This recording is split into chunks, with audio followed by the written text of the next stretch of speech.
Good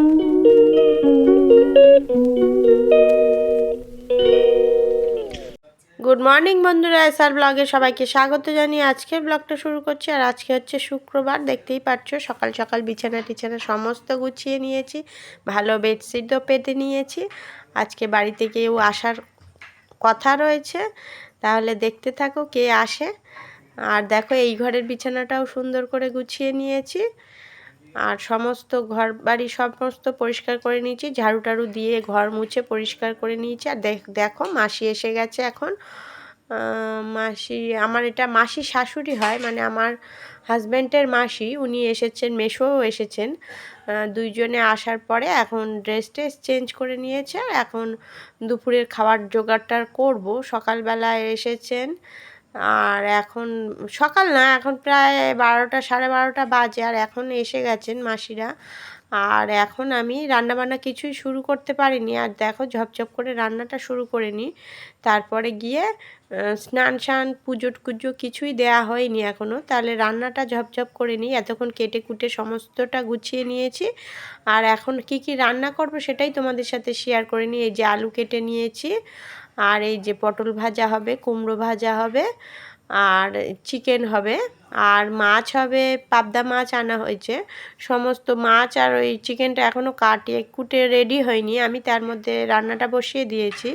এই যে আমটা সিদ্ধ বসিয়ে দিয়েছি, আর এই যে ডালটা ভেজে রেখেছি, ডালটাও রান্না হবে। তাহলে দেখতে থাকো, ঝপঝপ করে রান্নাটা কমপ্লিট করে নিই। এই যে দেখো বন্ধুরা, চিকেনটা বসিয়ে দিয়েছি, চিকেনটা প্রায় কষার মতন হয়ে গেছে, কিন্তু মাছটা এখনও ভাজা হয়নি। আর ওদিকে টকটা হয়ে গেছে, ভাজাভুজিগুলো সমস্ত করে ফেলেছি বলতে ভাজাগুলো বসিয়েছি, এখনও হয়নি। পটলগুলো আগে ভাজবো, তারপরে কুমড়োটা ভাজবো। এই যে দেখতেই পাচ্ছ পটলগুলো ভাজা বসিয়ে দিয়েছি, আর চিকেনটা প্রায় আগেই বসিয়েছি, তো চিকেনটা হয়ে গেছে। ধুয়ে নিয়ে আসার পরে মশলা টশলা ম্যারিনেট করে নিয়েছি, তারপরে নিয়ে আমার চিকেনটা বসিয়ে দিয়েছি আগেই, তার জন্য চিকেনটা অনেকটাই হয়ে গেছে। আর দেখতেই পাচ্ছ এখন রান্নাবান্না মোটামুটি হয়ে এসেছে। মাছগুলোও ভেজে নিয়েছি, এই যে দেখো মাছগুলো ভেজে নিয়েছি, আর খুব অল্প পরিমাণে মাছ আনা হয়েছে।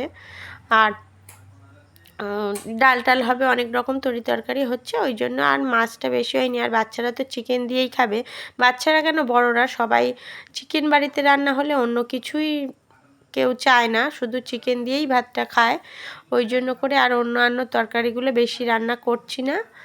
তাহলে রান্নাটা ঝপঝপ করে নিই, তারপরে স্নান করে নেব, তারপরে পুজো দিয়ে দেবো। আর প্রচণ্ড গরম পড়েছে আজকে। সকালবেলা 6টা 6:30টার দিকে একটু মেঘ করে এসেছিলো, আর একটু বৃষ্টি হয়েছে। সেই বৃষ্টিটা খুব একটা যে হয়েছে তাও নয়, মোটামুটি বৃষ্টি হয়েছে। আর বৃষ্টিটা হওয়ার পরেও গরমটা রয়ে গেছে, কেননা খুব একটা তো বেশি বৃষ্টি হয়নি, অনেকটা বৃষ্টি হলে তাহলে একটু ঠান্ডা ঠান্ডা হতো।